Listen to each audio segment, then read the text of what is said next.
हो वो बेचैन होती, मैं बेताब होता, निगाहों में उसके मेरा ख्वाब होता। शर्मा के वो लगती गले, रखता उसे पलकों तले। चोरी चोरी हो मेरा दीदार करती, काश कोई लड़की मुझे प्यार करती, काश कोई लड़की मुझे प्यार करती। हाँ हाँ हाँ हाँ हाँ हाँ हाँ हाँ हाँ। ला ला ला ला ला ला ला ला ला ला ला ला। हेलो दोस्तों, मैं दीपक स्वागत करता हूं आपके अपने इस YouTube चैनल जय हिंद भाई दीपक सर पे। दोस्तों, जैसे कि मैं वीडियो के माध्यम से आपको अनेक प्रकार की जानकारी दे रहा था, उसी वीडियो को कंटिन्यू करते हुए मैं इतिहास का एक सबसे बेहतरीन और सबसे अच्छा टॉपिक बताने वाला हूं, जिसको कहते हैं साइमन कमीशन। साइमन कमीशन से हमारी परीक्षा में अनेक ऐसे ऐसे प्रश्न आते हैं जो को हमको एकदम हिला के रख देते हैं। प्रमुख रूप से उन प्रश्नों को आज हम एकदम व्यवस्थित तरीके से हल करेंगे, और हल करने में मजा आएगा जब जब आप अपनी इस वीडियो को, जो मेरी वीडियो है, आप क्या करेंगे, एकांत स्थान पे कान में ईयरफोन लगा के या किसी भी एक स्थान पे बैठ के अपने मन से इसको देखेंगे। ठीक, तभी आज के लिए बस इतना करो कि साइमन कमीशन से जितने भी प्रश्न आए हुए हैं या जितने भी प्रश्न बन सकते हैं, या साइमन कमीशन के बारे में क्या क्या खूबी उस समय थी, इन सभी के बारे में आज से डिटेल से चर्चा करूंगा। दोस्तों, मुझे आपसे उम्मीद है कि आप हमारी इस वीडियो को लास्ट तक देखेंगे, और वीडियो तो अच्छा लगेगा ही, और लगने के बाद आप इससे अपने दोस्तों के साथ शेयर करेंगे और हमारे चैनल को सब्सक्राइब करके, ताकि मैं ऐसे महत्वपूर्ण वीडियो जो बना रहा हूं आपके चैनल पर सबसे पहले पहुंच जाए। ठीक, अब साइमन कमीशन के बारे में देखो। साइमन कमीशन एक तरफ इतिहास का टॉपिक हो जाता है और एक तरफ हो जाता है हमारे संविधान का टॉपिक। प्रमुख रूप से साइमन कमीशन जो आया था वो संविधान बनाने की स्थिति में कुछ न कुछ जानकारी लेके आया था। प्रमुख रूप से मैं बात आपको बता दूं, ये कहानी शुरू होती है 1919 से। क्या होती है? 1919 में। 1919 में एक ऐसा एक्ट बना था, एक ऐसा कानून बना था जिसे कहते हैं रॉलेट एक्ट या भारत शासन अधिनियम। इसे कहते हैं भारत शासन अधिनियम। भारत शासन अधिनियम। अब भारत शासन अधिनियम बना था तो इसी में एक बात यह लिखी गई थी कि भारत की स्थिति की जांच करने के लिए या भारत की समीक्षा करने के लिए यहाँ पे प्रमुख रूप से जो कार्य हो रहे हैं उन कार्यों के तौर तरीकों को जांचने के लिए प्रमुख रूप से ब्रिटेन में एक समिति का गठन होगा, एक आयोग का गठन होगा, और उसी आयोग को 10 साल बाद हिंदुस्तान में भेजा जाएगा जो भारत की स्थिति की जांच करेगी। तो यह बात इसमें लिखी थी, यानी कि 10 साल बाद क्या होगा, 10 साल बाद एक आयोग आएगा और भारत की स्थिति की चर्चा करेगा। ठीक, तो 10 साल की बात की थी, यानी कि अगर 1919 से मिलाया जाए तो 10 साल बाद होता है 1929। ये तो होता है 10 साल बाद।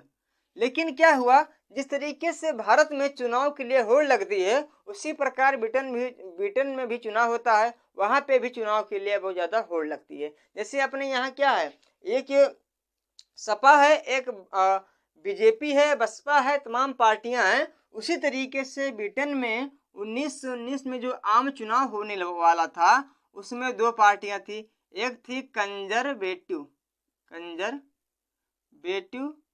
पार्टी, और एक थी लिबरल पार्टी। ठीक, यह दो पार्टियां क्या थी, प्रमुख रूप से वहां पे उस समय चुनाव की होड़ में थी।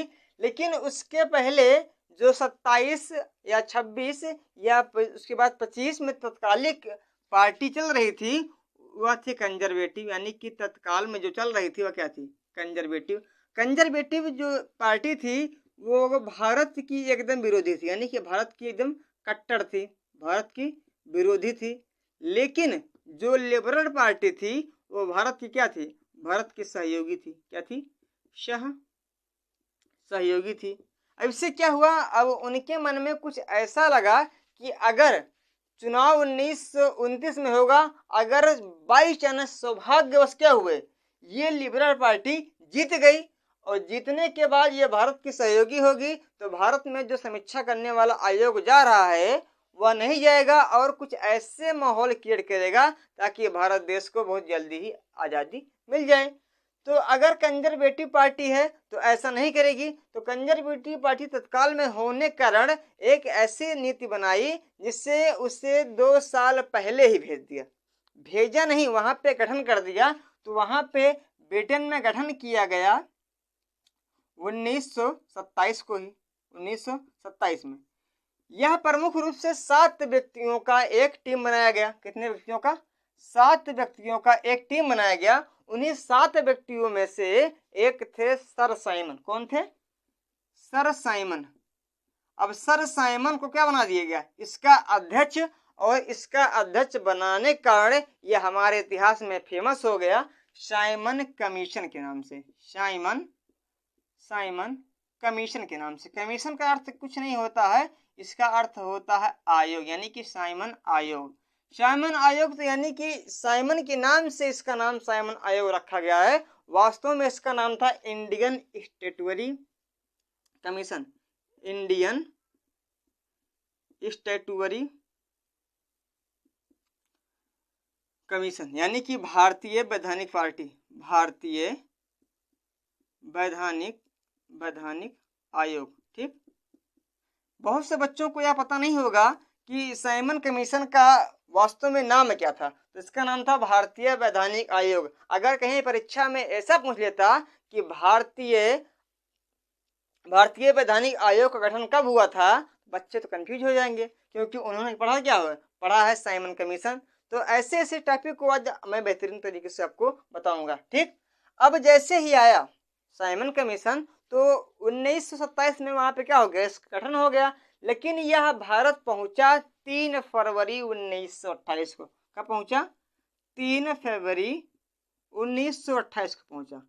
और जैसे ही यह पहुंचा तो यहाँ पे 7 व्यक्ति थे और 7 कैसे थे? 7 थे ब्रिटेनवासी, यानी कि 7 क्या थे? अंग्रेज थे।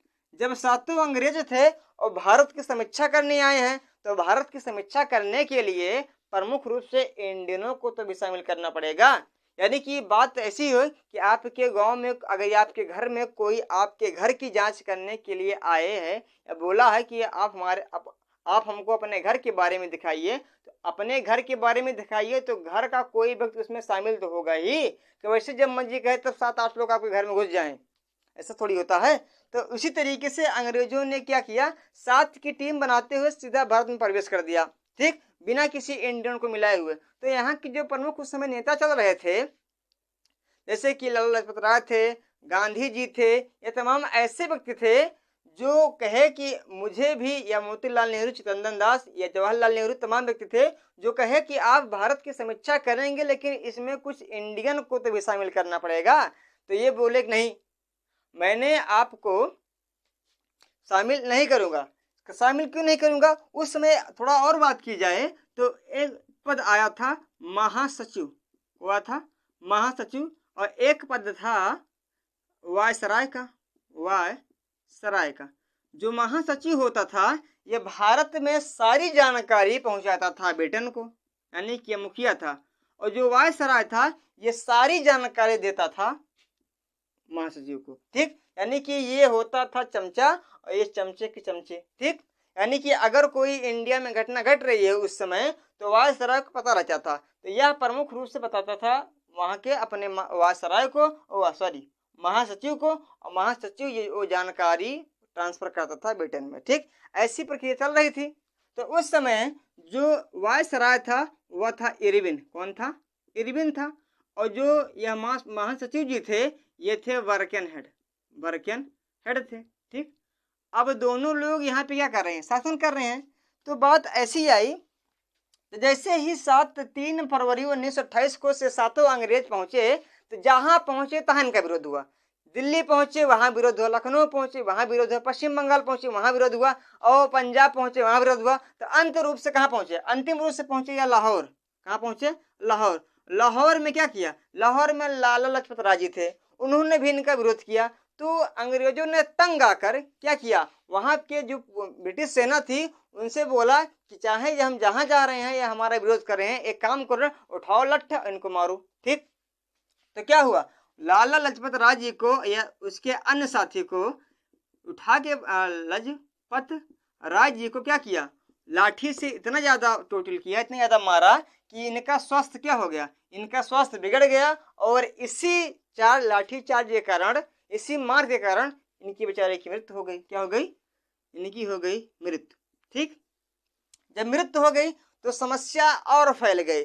जैसे ही ये आए थे इनके प्रमुख नारे दिए जाते, go back commission, Simon commission, वापस जाओ, स्थान स्थान पे कल झंडे दिखाए जा रहे थे, तमाम प्रकार की नारेबाजी हो रही थी। इसी को कहा जाता है, एक नाम और से साइमन कमीशन को, इसको कहते हैं श्वेत आयोग। क्या कहते हैं, श्वेत आयोग। क्या कहते हैं, श्वेत आयोग। इसका 3 नाम हो गया, एक हो गया श्वेत आयोग, एक हो गया साइमन कमीशन, एक हो गया इंडियन स्टैट्यूटरी कमीशन या फिर भारतीय वैधानिक आयोग। 3 प्रमुख इसके नाम है। अब चाहे जो एग्जाम में पूछ ले और चाहे जो आपको घुमा दे। ठीक, चले, यानी कि इस पार्टी का गठन कब हुआ था, गठन हुआ था 1927 में। आए कब, 3 फरवरी 1928 को आए। 7 व्यक्ति थे, 7 अंग्रेज थे, इसलिए इनका भारी विरोध हुआ। चाहे जहां गए, दिल्ली गए, पंजाब गए, लाहौर गए, और चाहे पश्चिम बंगाल गए, कलकत्ता, चाहे जहां गए, इनका भारी मात्रा में विरोध हुआ। विद्रोह होने के कारण लाला लाजपत राय ने क्या किया, इनका भारी भरकम विरोध करने के कारण क्या किया, इन्होंने लाठीचार्ज कराया, और लाठीचार्ज के दौरान ही इनकी क्या हो गई, इस बुड्ढे की मृत्यु हो गई। ठीक, अब इसमें जो नारे दिए जाते थे, वो नारे दिए जाते थे, go back, go back Simon commission. ठीक, एक दिया जाता था काला झंडा। ठीक, यानी कि जगह जगह पर क्या होता है, इन्हें काले झंडे दिखाई जाते थे, और इसी का नाम था साइमन वापस जाओ, साइमन वापस जाओ। ठीक, ये सारी नारे जो है भारत में दिए जाते थे। तो इससे क्या हुआ, इससे यह हुआ कि जितने भी ये महासचिव जी थे, इरविन थे, या जो 7 अंग्रेज आए थे, उनको एक क्या बुरा फील होने लगा। तो मोतीलाल नेहरू जो बड़े बुजुर्ग रहे थे उस समय, और तुरंत कहाँ गए, महासचिव जी के पास गए, क्योंकि भाई भारत का मुखिया होता था। तुरंत वहां पे गए और बोले कि आप ऐसा क्या कर रहे हैं। तो तुरंत बर्किनहेड खड़ा हुआ और खड़ा होकर बोला कि मैं आपको चुनौती देता हूं, मैं आपको ललकारता हूं कि आप जाइए, हमको काम नहीं करने दे रहे हैं, आप जाइए अपना संविधान खुद बनाइए, और बनाने में यह एक शर्त है कि जितने भी पार्टी है, जितने भी यहाँ के राजनेता हैं, उन सभी की अनुमति होनी चाहिए। अन्यथा अगर कोई एक मना कर देगा तो मैं सारी प्रक्रिया को रद्द कर दूंगा, और जो मेरा साइमन कमीशन आयोग कहेगा मैं उसी की बात को मानूंगा और आपके समक्ष रखूंगा, और आपको भी मानना पड़ेगा। ठीक, इतनी बात रख दी, और जैसे इतनी बातें रख दी, मोतीलाल नेहरू एकदम खुश हो गए। करे इतना आसान, इतना तो मैं कर ही लूंगा, मैं सबको मना ही लूंगा। तो क्या हुआ, अब जवाहरलाल नेहरू के साथ क्या गए, जवाहरलाल नेहरू के साथ मोतीलाल नेहरू ने खूब अच्छे से 1-2 साल परिश्रम किया, और परिश्रम करने के बाद एक अच्छा सा क्या किया, खाका तैयार किया गया। खाका तैयार किया गया, और खाका तैयार करने के बाद जब बर्कनहेड के लिए समक्ष रखा गया, तो उसको कहते हैं नेहरू रिपोर्ट। क्या कहते हैं, नेहरू रिपोर्ट। नेहरू रिपोर्ट को क्या किया, प्रमुख रूप से 1928 में क्या किया, मोतीलाल नेहरू ने बर्कनहेड के साथ, मोतीलाल नेहरू ने क्या किया, उनके समक्ष रखा। ठीक, अब रखा, अब रखने के पहले ही क्या किए, देखो इसको एक बार दोहरा दे रहे हैं, उसके बाद आगे मिटा के बात करेंगे। ठीक, पहली बात क्या है, साइमन कमीशन भारत कब आया, तो 3 फरवरी 1928 को आया। वहां से कब चला था, तो 1927 में चला था। ठीक, यहाँ पे जो तत्कालिक वायसराय थे वो लॉर्ड इरविन थे साइमन कमीशन के समय। साइमन कमीशन का 3 नाम है, एक नाम है श्वेत आयोग, एक का नाम है इंडियन स्टैट्यूटरी कमीशन या फिर भारतीय वैधानिक आयोग। और साइमन कमीशन कहते हैं क्योंकि सर साइमन इसके क्या थे, अध्यक्ष थे। 7 व्यक्ति थे, 7 अंग्रेज थे। जहां पे गए वहां पे इनका विरोध हुआ। चाहे बंगाल में गए, कलकत्ता में गए, लाहौर में गए, लखनऊ में गए, दिल्ली में, चाहे जहाँ गए इनका विरोध हुआ। लाला लाजपत राय जी जो लाहौर में इनका क्या कर रहे थे, गो बैक का नारा दे रहे थे, कड़ी झंडे दिखा रहे थे। इनसे क्या हुआ, अंग्रेज तंग आ गए और तंग आने के बाद इनको भारी मात्रा में खूब उठा उठा के पटका, और पटकने के बाद क्या हुआ, इनकी मृत्यु हो गई। ठीक। और प्रमुख रूप से जब बात मोतीलाल नेहरू को गई कि सारी समस्या है, तो उन्होंने क्या किया, बर्कनहेड के समक्ष पहुंचे और सारी दशा को देखते हुए बताए। तो वहां पे बर्कनहेड ने क्या किया, इनको एक चुनौती दी और कहा कि आप अपने संविधान का निर्माण स्वयं करें, लेकिन बात एक है कि आप जितने भी नेता हैं, जितने भी पार्टी हैं, सब उसके लिए सहमत होंगे। ठीक। तो ये अपनी रिपोर्ट को 1928 में नेहरू रिपोर्ट के रूप में बर्कनहेड के सामने प्रस्तुत किए। इतनी बात हो गई। ठीक, इतनी बात होगी। उसके बाद देखिए, अगर कोई इसका एसएस लेना चाहता हो ले लीजिए, यानी कि स्क्रीनशॉट। ठीक हो गया। अब इसके बाद बात करेंगे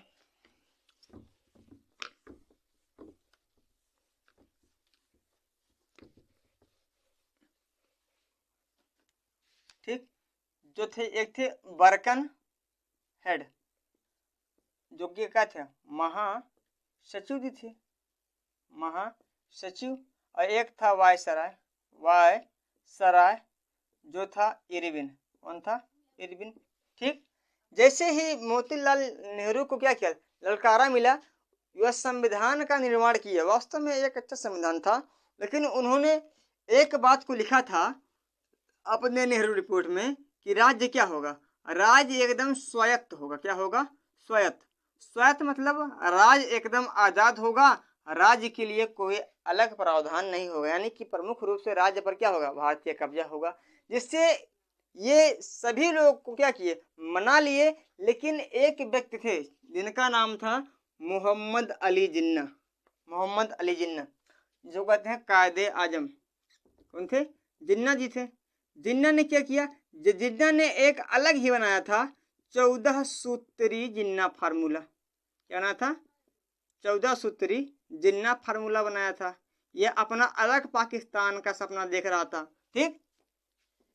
तो क्या किया, जब मोतीलाल नेहरू जी ने जिन्ना जी के पास उसको मनवाने के लिए ले गए, तो क्या हुआ, जिन्ना ने अलग अपना रोना शुरू कर दिया कि हम नहीं मानेंगे, मेरा 14 सूत्र जिन्ना है, आप इसको ले जाके पारित करा दीजिए, मैं ऐसा नहीं मानूंगा, मैं एक अलग देश चाहता हूँ, तुम एक अलग देश चाहते हो, ऐसा नहीं होगा, तुम्हारा संविधान अलग होगा, मेरा अलग होगा।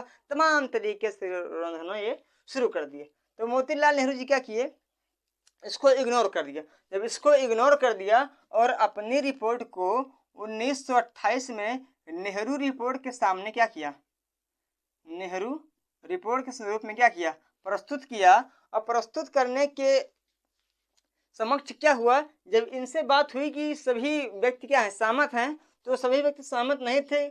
जो कि जिन्ना के जो एक व्यक्ति था, यह शामिल नहीं था, जो कि आगे चल के पाकिस्तान का क्या बना, राष्ट्रपति बना। तो क्या हुआ, इस बर्कनहेड को गुस्सा आ गया, कहा कि मैंने आपको यह चैलेंज दिया हुआ था कि सभी पार्टियां क्या होंगी, माननी चाहिए, लेकिन जिन्ना तो मान ही ले रहे हैं, तो ऐसा कानून नहीं किया जाए। और नेहरू के सामने ही, यानी कि मोतीलाल नेहरू व जवाहरलाल नेहरू के सामने ही इनके पर्चे को फाड़ दिया। और फाड़ देने के बाद इनकी भारी मात्रा में बेइज्जती की, और बेइज्जती की ऐसी कि अब मैं जो कार्य कर रहा हूँ उसको आप करने दीजिए बिना किसी दखल अंदाजी के। ये एक चूतिया वक्त था, इतना पाकिस्तान को एक ऐसे मोड़ पे ले गया है। आज वास्तव में पाकिस्तान की स्थिति क्या है, एकदम बेकार है। वहां पे अगर ये 14 बात कर रहे हैं, वहां पे कोई ऐसी एक चीज भी नहीं है जो पाकिस्तान को आगे ले जा रही है। पाकिस्तान को सीधा एक नरक के रास्ते के रूप में आगे बढ़ते हुए देख रहे हैं। जितना भी देश चाहता है, अगर पाकिस्तान को चाहे तो इसे कहते नहीं छोटा चिटपुटिया बड़ा धमाका, वही तरीके से क्या है, पाकिस्तान है जो जिन्ना ने निर्माण किया था। अगर पाकिस्तान आज भारत में होता तो भारत की कोई अलग होती, यानी कि एक अखंड भारत होता, जिससे अन्य देश क्या थे, इसके दबदबे में रहते। लेकिन जिन्ना ने क्या किया, गांधी जी के और जो समस्त नेता थे उनके सपने को एकदम चूर चूर कर दिया। एकदम बेवकूफ किस्म का आदमी था ये। ठीक। तो क्या हुआ, मोतीलाल नेहरू और जवाहरलाल नेहरू जब अपनी सारी समस्याएं जो नेहरू रिपोर्ट के रूप में लिखे थे बर्कनहेड के पास ले गए। जब बर्कनहेड के पास ले गए तो उनकी समस्या को देखते हुए ऐसी कहा कि मैं जो आपको जो कंडीशन दिया था, जो आपको शर्त बताया था, आप इस शर्त के क्या किए, विरुद्ध हुए, तो क्या उसका पर्चा फाड़ दिया गया। जब उनका पर्चा फाड़ दिया गया तो साइमन कमीशन ने क्या किया, अपना काम करना शुरू किया। साइमन कमीशन ने क्या किया, अपना काम शुरू किया। और काम शुरू करने के बाद यह प्रमुख रूप से रिपोर्ट आई 1930 में।